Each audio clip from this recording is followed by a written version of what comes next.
Today, when men in the public spotlight are asked to express their opinion on the myriad of government proposals and projects, all too often their answers seem to be based not upon any solid principle, but upon the popularity of the specific government program in question. Any program that appears to be popular will seldom be opposed by them. This seems especially true if they are already in or seeking to gain some public office. When men must make decisions on vital political questions of the day, these decisions should be based upon and measured against certain basic principles regarding the proper role of government. The American concept is that our government was instituted of God for the benefit of man, and that God holds men accountable for their acts in relation to it. This concept declares that no government can exist in peace except such laws are framed and held inviolate as will secure to each individual the protection of life, the right to own and control property, the free exercise of conscience, and that all men, while protected in their inherent and unalienable rights by the laws of such government, are bound to sustain and uphold the respective government in which they reside. This concept holds that sedition and rebellion are unbecoming every citizen thus protected and should be punished accordingly. At the same time, however, holding sacred the freedom of conscience and the right to properly dissent.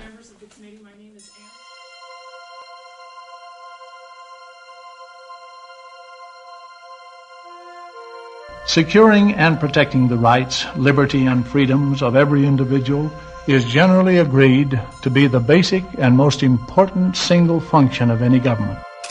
But what are those rights, and what is their source? Until these questions are answered, there is little likelihood that we can correctly determine how government can best secure them. Let us first consider the origin of man's freedoms and rights. Man's rights are either God-given as part of the divine plan, or they are granted by government as part of the political plan. God or government, these are the only two possible sources. Thomas Paine, author, statesman, and one of the greatest patriots in the days of the American Revolution, stated unequivocally, "Rights are not gifts from one man to another, nor from one class of men to another. It is impossible to discover any origin of rights otherwise than in the origin of man." In this magnificent treatise on freedom, Frederick Bastiat pointed out life, liberty, and property do not exist because men have made laws. On the contrary, it was the fact that life, liberty, and property existed beforehand that caused men to make laws in the first place. Reason, tradition, and religious convictions all lead us to accept the divine origin of man's rights.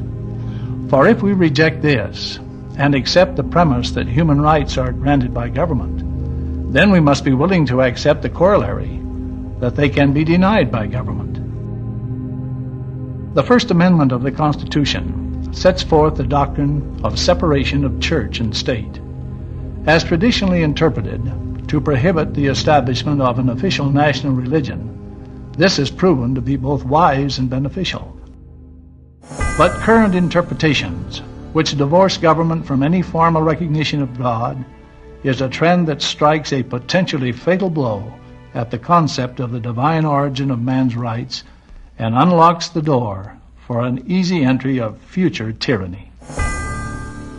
The struggles and sacrifices of early generations enable Americans to enjoy the blessings of freedom today. This proud inheritance will have been forsaken if Americans should ever come to accept that their rights and freedoms are instituted among men by politicians and bureaucrats. The framers of our Declaration of Independence knew well the lessons of history. The noble document they drafted still stands as a monument to their wisdom, and each of us should re-examine and keep in mind the inspired words they set forth. We hold these truths to be self-evident, that all men are created equal, that they are endowed by their Creator with certain unalienable rights, that among these are life, liberty, and the pursuit of happiness. That to secure these rights, governments are instituted among men, deriving their just powers from the consent of the governed. Since God created man with certain unalienable rights, and man in turn created government to help secure and safeguard those rights, it follows that man is superior to government and should remain master over it. A government is nothing more or less than a group of citizens who have been hired to perform certain functions and discharge certain responsibilities. Government itself has no innate power or privilege to do anything, for its only source of authority and power is from the people who have created it. We, the people, do ordain and establish this Constitution for the United States of America. These words from the preamble to the Constitution of the United States show this firm foundation on which our government was founded. It is equally important to keep in mind that the people who create a government can give to that government only such powers as they themselves have in the first place. Obviously, they cannot give that which they do not possess. So the question simply stated is, what powers properly belong to each and every person in the absence of and prior to the establishment of any organized governmental form? The answer to this question is vital to an understanding of the principles which underlie the proper functions of government. There is no doubt that each man is justified in using force if necessary to defend himself against physical harm, against theft of the fruits of his labor, and against his enslavement by another. Indeed, the early pioneers found that a great deal of their time and energy was being spent in defending themselves, their property, and their liberty. But in order for man to prosper, he cannot afford to spend his time constantly guarding his family and his property against attack and theft. So he joins together with his neighbors and hires a sheriff. At this precise moment, government is born. The individual citizens delegate to the sheriff their unquestionable right to protect themselves. The sheriff does for them only what they had a right to do for themselves, nothing more. Now let us go a step further in the question of man's right to delegate power. Suppose Pioneer A has one horse. He also wants another horse, but does not have the money or other means to buy one. Pioneer B has 3 horses, and Pioneer A decides that he would like to share in his neighbor's good fortune. Is he entitled to take one of his neighbor's horses? Obviously not. If his neighbor wishes to give it or to lend it, that is another question. But so long as Pioneer B wishes to keep his property, A has no just claim to it. If A has no proper power to take B's property, he obviously cannot delegate any such power to the sheriff. Even if everyone in the community desires that B give his extra horse to A, they have no right individually or collectively to force him to do so. They cannot delegate a power they themselves do not have. No government can justly claim the power to seize and redistribute the people's wealth and property, or to force reluctant citizens to perform acts of charity against their will. Government is created by man, and no man possesses any such power to delegate to government.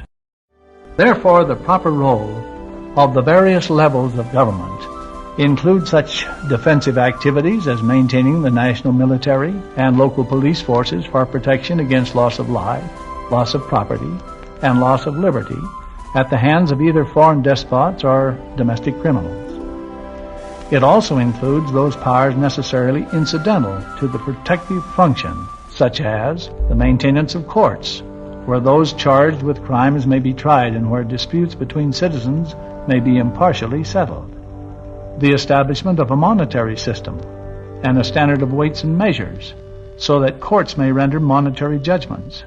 Taxing authorities may levy taxes, and citizens may have a uniform standard to use in their business dealings. Before people lend their support to any government program or project, they should examine it carefully. Those who give their support to questionable government programs are acting very short-sightedly. They ignore history and fail to recognize that government is no plaything. As George Washington warned, government is not reason. It is not eloquence. It is force. Like fire, it is a dangerous servant and a fearful master. Copies of the Constitution are widely available. This is a standard that each of us can refer to and use in determining whether a law is good or bad. This inspired document is a solemn agreement between the citizens of this nation, which every officer of government is under a sacred duty to obey. Our Constitution wisely limits the functions of the federal government, leaving the great bulk of legitimate activities of government to be carried out at the state or local level. It is a firm and sound principle that the smallest or lowest level of government that can possibly undertake the task is the one that should do so. First, the city or community. If they cannot handle the problem, then the county level of government should be considered. If the county level is unable to deal successfully with the problem, then next the state. And only if no smaller unit can possibly do the job should the federal government be considered. This is merely the application to the field of politics of that wise and time-tested principle of never asking a larger group to do that which can be done by a smaller group. Thomas Jefferson understood this principle very well and cautioned, "Let the national government be entrusted with the defense of the nation and its foreign and federal relations. The state governments with the civil rights, law, police, and administration of what concerns the state generally. The counties were the local concerns of the counties, and each ward direct the interests within itself." This great American patriot went on to answer a question that seems to have confused man throughout history. What has destroyed liberty and the rights of man in every government which has ever existed under the sun? The generalizing and concentrating of cares and powers into one body. It is well to remember that it was the 13 separate and sovereign states of this republic that created the federal government and delegated certain limited powers to it. The federal government did not create the states. Welfare programs, schemes for distribution of the wealth, and other programs which coerce people into acting in accordance with a prescribed code of social planning are government activities which today pose a grave danger to the individual American's continued freedom. A simple test can be applied to every government program. Do I, as an individual, have a right to use force upon my neighbor to accomplish a particular goal? If I do have such a right, then I may delegate that power to my government to exercise on my behalf. But if I do not have that right as an individual, then I cannot delegate it to any level of government. To be sure, there are times when this principle of the proper role of government is most annoying and inconvenient. But the creature will exceed its creator and become the master if government is permitted to manufacture its own authority out of thin air and to create self-proclaimed powers not delegated to it by the people. Once government seizes the aggressive role of redistributing the wealth and providing so-called benefits for some of its citizens, it then becomes a means for what is accurately described as legalized plunder. Legal plunder is defined by Bastiat as, quote, "when a portion of wealth is transferred from the person who owns it, without his consent and without compensation, and whether by force or by fraud to anyone who does not own it, then I say that property is violated, that an act of plunder is committed," unquote. Once legal plunder begins occurring, history proves that each class or special interest group competes with the others to grasp and throw the lever of governmental power in their favor, or at least to immunize itself against the effects of a previous thrust. Labor gets a minimum wage. Agriculture receives a price support. Consumers insist on price controls. And industry gets protective tariffs. In the end, none of them are much further ahead. But all of them lose some of their personal freedom. The welfare state, and finally totalitarianism, has always been the end result when the principle of the protective function of government gives way to the aggressive or distributive function. This is a vitally important but seldom heeded lesson that history offers. It is people who work and produce, that create wealth. All historians know that no government in the history of mankind has ever created any wealth. According to Karl Marx, a human being is primarily an economic creature. In other words, man's material well-being is all-important. His privacy and his freedom are strictly secondary. The Soviet Constitution reflects this materialistic philosophy by placing its emphasis on material security: housing, food, clothing, medical care. These are the same things that might be provided in a prison. The basic concept is that the government has full responsibility for the welfare of the people. But in order to discharge that responsibility, it must assume absolute control of all their activities. It is significant that in actuality, the Russian people have few of the rights supposedly guaranteed to them in their constitution, while the American people have them in abundance, even though they are not guaranteed by our government. The reason is obvious. Unless the people bake one loaf of bread for each citizen, there will not be a loaf of bread for each citizen to eat. Constitutions can be written, laws can be passed, and imperial decrees can be issued. But unless the bread is produced, it can never be distributed. The American philosophy of limited government and individual responsibility has enabled us to achieve an abundance undreamed of in ancient times, and the principle behind it can be reduced to a rather simple formula. Widespread abundance must be achieved before economic security for all is even possible. Industrious and efficient production are necessary to create this abundance. Labor that is energetic, willing, and eager makes such production possible. Such labor can be obtained only with incentive. Of all forms of incentive, the freedom to attain a reward for one's labors is the most sustaining for most people. Sometimes called the profit motive, it is simply the right to plan and to earn and to enjoy the fruits of your labor. This profit motive diminishes as government controls, regulations, and taxes increase to deny the fruits of success to those who produce.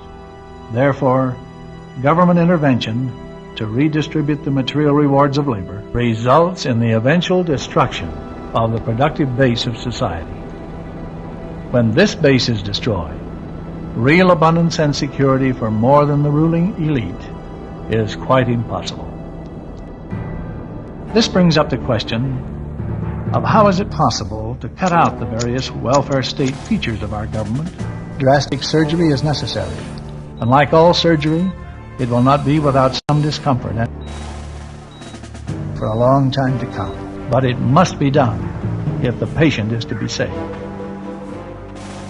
Everyone wants to avoid the tremendous economic and social upheaval that would be caused if all the welfare state programs currently in force were dropped simultaneously. So the first step toward restoring the concept of limited government should be to freeze all welfare state programs at their present level. The next step would be to allow all present programs to run out their term with absolutely no renewal, and the gradual phasing out of those programs which are indefinite in their term. What about the lame, the sick, and the destitute? Is an often voiced question. Most other countries in the world have attempted to use the power of government to meet this need. Yet in every case, the improvement has been marginal at best. By comparison, America traditionally has followed Jefferson's advice of relying on individual action and charity. The result is that the United States has fewer cases of genuine hardship per capita than any other country in the entire world or throughout all history. Even during the depths of the Depression of the 1930s, Americans ate and lived better than most people in other countries do even today. The advocates of outright socialism find little acceptance today, but many people seem to be taken in by the argument that just a little bit of socialism is good, so long as it does not go too far. History proves that once begun, the socialist welfare state is difficult to check before it comes to its full flower of dictatorship. But let us hope that this time around the trend can be reversed. 3 factors may make a difference. First, there is sufficient historical knowledge of the failures of socialism and of the past mistakes of previous civilizations. Secondly, there are modern means of rapid and effective communications to transmit these lessons of history to a large, literate population. Thirdly, there is a growing number of dedicated men and women who, at great personal sacrifice, are actively working to promote a wider understanding and appreciation of the American concept. The timely joining together of these three factors may make it possible for the trend to be reversed. Freedom is fragile. It must be preserved if it is to be passed on to future generations. Every American who values his freedom should become alert for signs of danger.